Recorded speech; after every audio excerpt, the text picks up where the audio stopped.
Hello and welcome to another episode of the Contractor Grow Show. My name is Mark. I'm your host, and today I have the pleasure of talking with Tony Geisel at Tony Geisel Construction over in Wichita. Tony, thanks for being here with us today.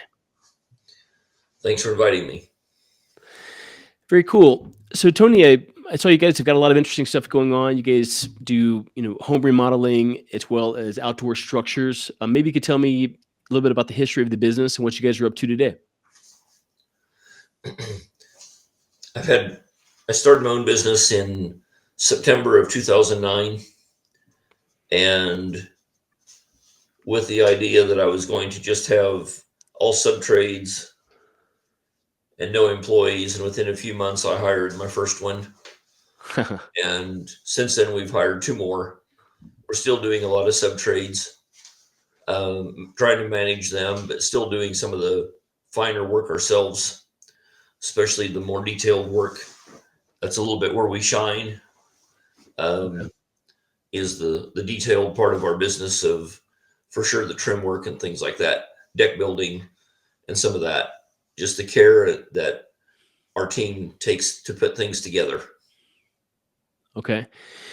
Fantastic. So you've got 4 people on the team right now. And then how many subs do you tend to deal with? Anywhere from about 20 to 25. Okay. Great. And is it mostly remodels, or you guys do some house building as well? We do house building. But dollar wise, of course, the last one I built was a 1.8 million. Okay. Something like that home. We have a new / remodel. It's an older home that we're adding on to. That's an $800,000 project. And we have a new one we're working on that's total, when the job is complete, it'll be about 1.6.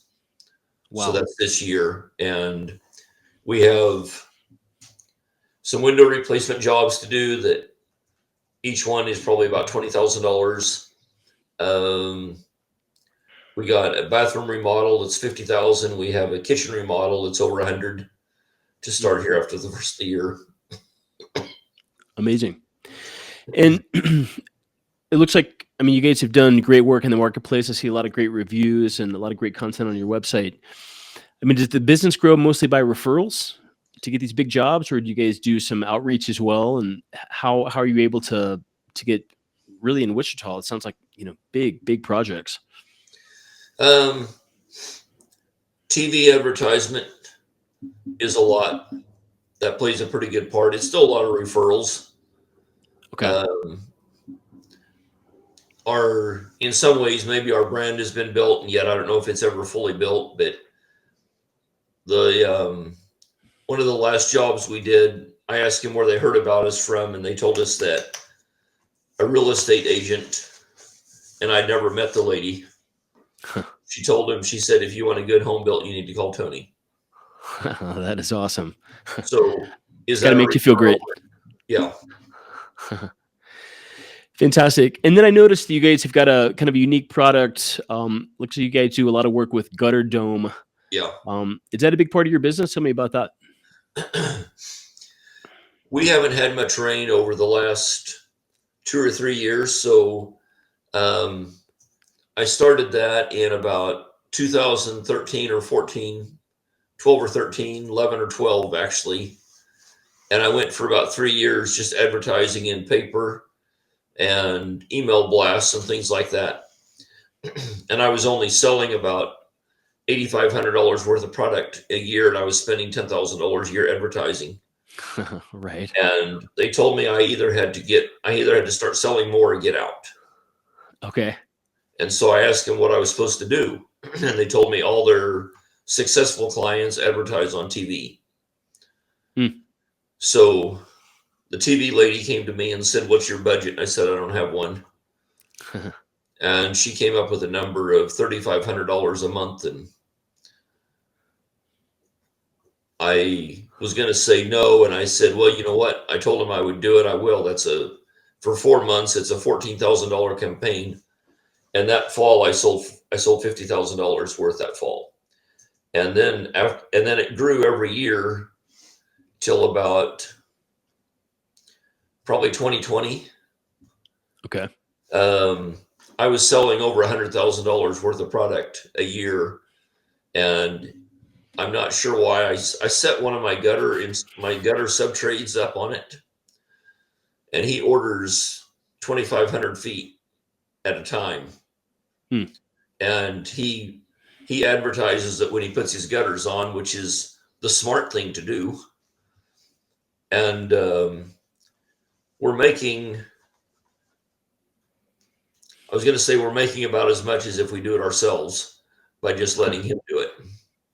Our total dollar volume isn't as much, but we don't have to go put it on, and we don't have to clean out their gutters, and we're still putting a little on, but it's I would think if it started to rain again here in Kansas, we would probably sell more.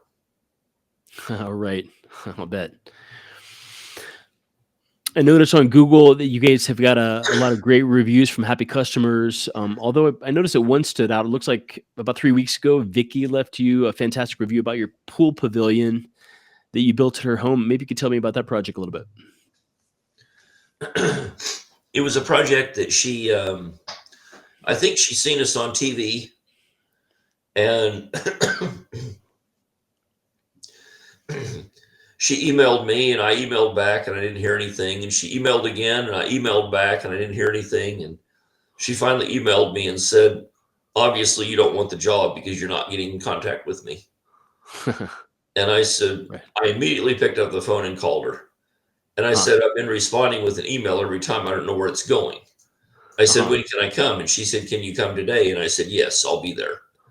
And it was about 30 miles from Wichita. And so I drove out there and did the job, and it turned out lovely. It turned out very, very nice.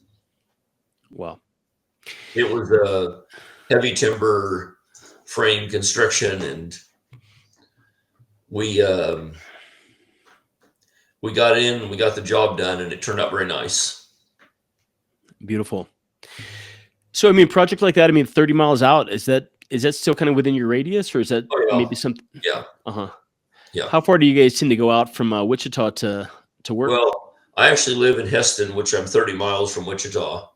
Okay. And so I don't, but we'll typically drive. Most of our jobs would be in that 30 to 40 mile radius, but sometimes we'll go in the 60 to 70, 80.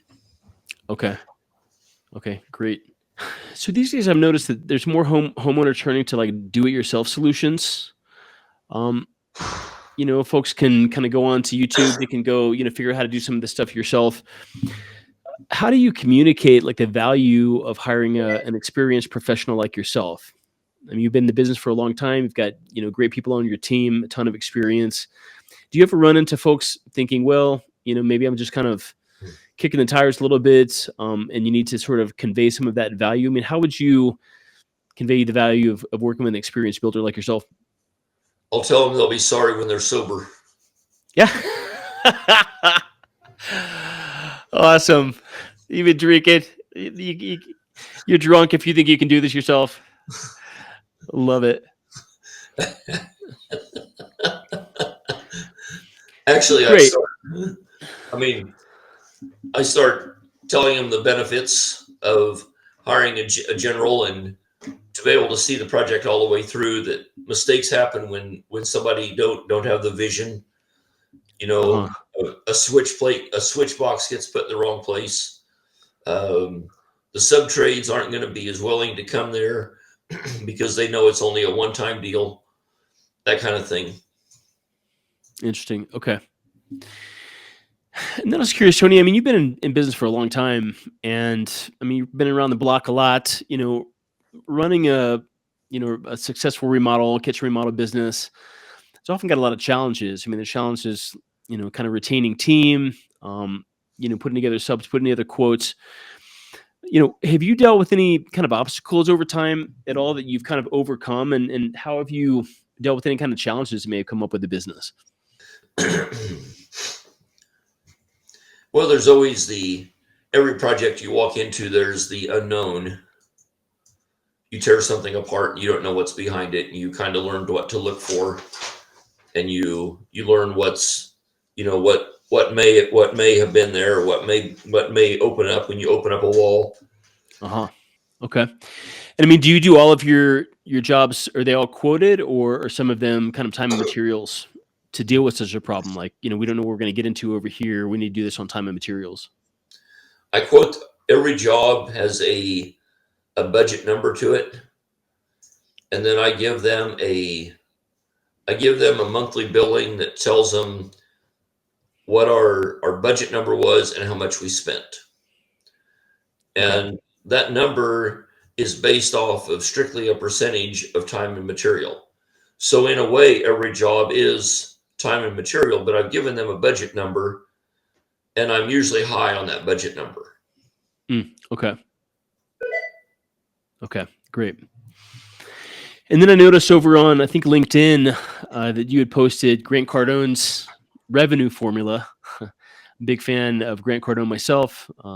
And what that tells me is that you're really kind of a student of the game of business, that, looking at kind of outside resources and how to kind of, grow your own skills.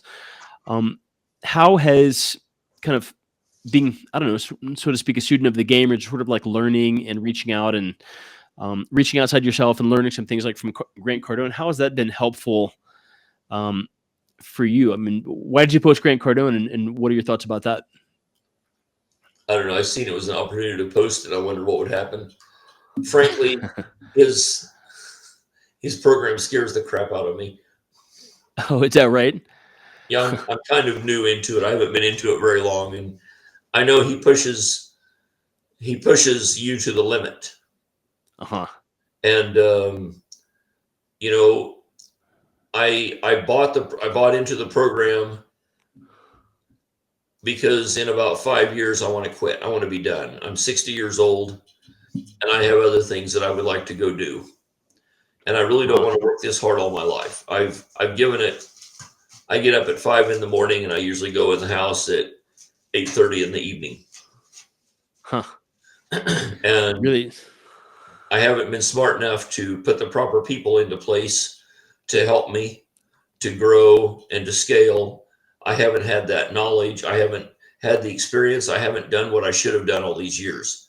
Instead, I've came out here and I've just bulged my way through the whole thing. Interesting idea there. I mean, I'm just curious, and our listeners are probably curious. I mean, by your perspective, I mean, what would be some of those right things to do? You talk about putting the team and kind of people in place. That hasn't really happened, but what advice would you have for a younger man or woman getting into the trades these days, such that they do it right? Well, number one, you have to do what you say you'll do, and you have to be there when you need to be there.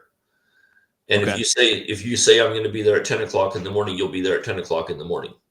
Or else you'll make a phone call and say I'm going to be 5 minutes late, or the worst case scenario is you forgot the appointment. But once Cardone says that you can get to your, you by yourself, you can go to 1 million and maybe to 2. And then too many people miss the 3 and 4, and they get to 5 million and they realize that they missed what should have grown in the 2 to 3 or the 3 to 4. Okay. And, I did all my own bookwork. I've entered all my bills. I paid all my bills. I've did all my quoting. I did all my sales calling. I did everything that there was to do out of the office. And I came to a place where I can't go. I can't get any bigger because I'm completely loaded full. Gotcha. Are you guys kind of at that 4 million kind of revenue mark now? Is it kind of the zone? Gotcha. And do you have thoughts about you're talking about retiring here in 5 years. Do you have thoughts about what kind of revenue you'd love to get to in the next few years? I mean, do you have some goals there? Well, I'd like to see it grow to, I have 2 sons that are in it with me, and I'd like to see it be quite profitable, and I don't want them to have to work the kind of hours I worked. Okay. It's not that I'm trying to pave an easy road for them. I just want it. I don't want, why should they start over like where I started? And why should they go through what I've been through? Why can't it be, if these things are put in place and the processes and systems that I've never had, if all of that can be put into place for them, why not? Oh, that's great. And so the two sons are in the business with me. One is out in the field, one is in the office.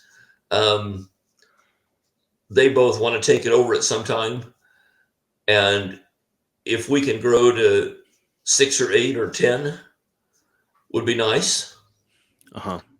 But, I've also did all my own project management and followed up and I've lost customers because of how busy I've been and I haven't been able to get to them quick enough. Those are useful lessons, Tony. I really appreciate you sharing that stuff, right? And just, we have builders of all ages and a lot of folks, Contractor Grow Show, folks trying to grow their company. And I think, it's really great to hear some reflections on, maybe some advice from a seasoned builder of, if you're starting this up, make sure you take care of these things. And let me ask you this. You said a minute ago, when you're talking about Grant Cardone, you can get to 1 or 2 million and then you can skip to 5 million. But you may skip to 5 million, but you may kind of skip to 3 and 4 million. I think there's probably some insight in there. What do you mean by that? Well, you miss putting all the systems and processes into place. Okay. Interesting. You can hire some people, you can do some of this stuff, but you miss putting those proper things into place that help that flow smoothly throughout. I see. And is that something that you guys are kind of considering now or focusing on a little bit? It's like we're doing that. Systems. Yes. We're doing that. Okay. Okay. Great. We finished a window project in a town 80 miles away. It was the guys were freshly done with it. My oldest son worked there, and I told him on Saturday, I said, I want you to write down everything that you did on that project, how you did it, what the processes were, what the steps were. And he said, well, it could be 5 different ways. And I said, I fully understand that. But I said, when you're in the position to tell somebody how to do it, how are you going to tell them how to do it? Or are you going to let them go there and wing it? I said, why can't we have this written down so the next person knows exactly how to do it? That's great. And we haven't had guests talk too much about that here on the show. And I really appreciate you talking about that. So systems, basically when you go out to a job, maybe including even just how the tools are dealt with, all kinds of things, but there's just all kinds of repetitive parts of the remodeling business that there's no reason to go out and kind of figure it out again. Things can happen efficiently if there's a system in place. And so if you guys are scaling your team, then you've got written systems, or, systems in different ways, maybe videos, there's all kinds of ways to create systems, but basically if those are in place, you can train your new team with that. And you can say, this is how we want this done. And you've got kind of a minimum level of kind of a standard and expectation, and they can kind of replicate that the way that you guys have done it in the past. Right. Okay. Great. Do you use any software, Tony, that's helpful for running the business? We're getting into a system that's called Teams. You're probably familiar with that.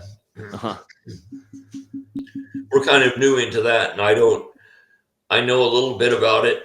I don't know enough about it to talk very much about it. My youngest son is into it a whole lot more than I am.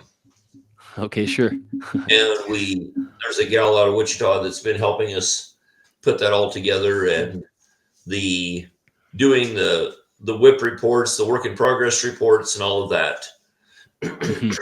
He's got into that, and that's been very helpful. Fantastic. And then, Tony, I was just curious, last few questions here. You talked about retiring here in 5 years. You've had a long career, and just curious, we talk with a lot of builders that are just jamming. They're out in the marketplace every day. They're out in their community. They're doing amazing work. But it's not always easy to keep kind of a great work-life balance, right? folks just kind of slamming away at it. We're all kind of guilty of, working too hard sometimes.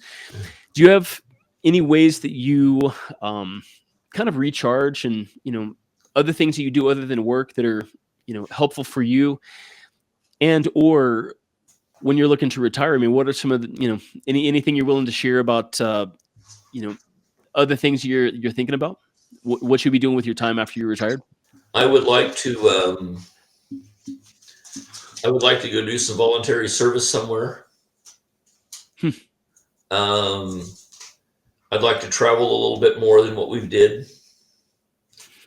I'm sure that after 5 years, it's very possible that I'm still a little bit involved here for a bit. Uh-huh. They don't know that. They don't know you may still be around, even though they think the rooster has flown the coop. He may still be kind of circling around here and there. It's very possible.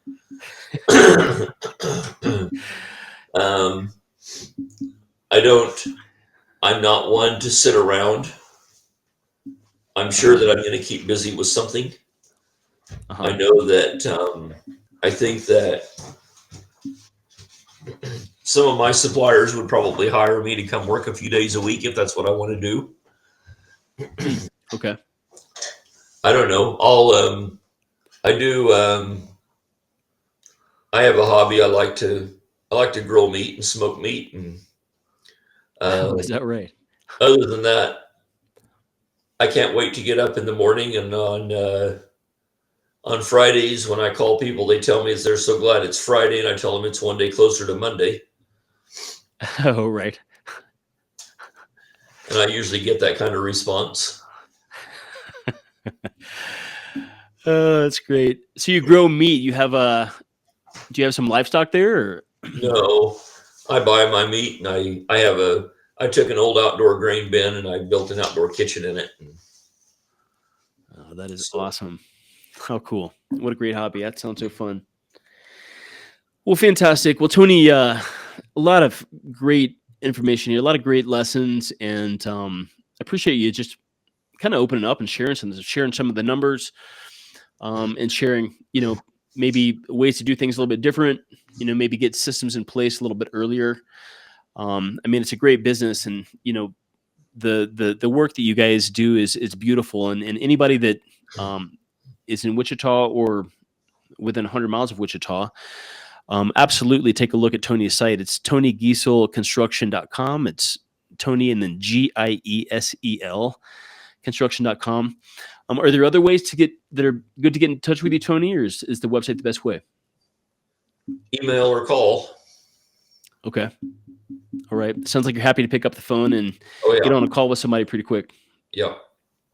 Okay.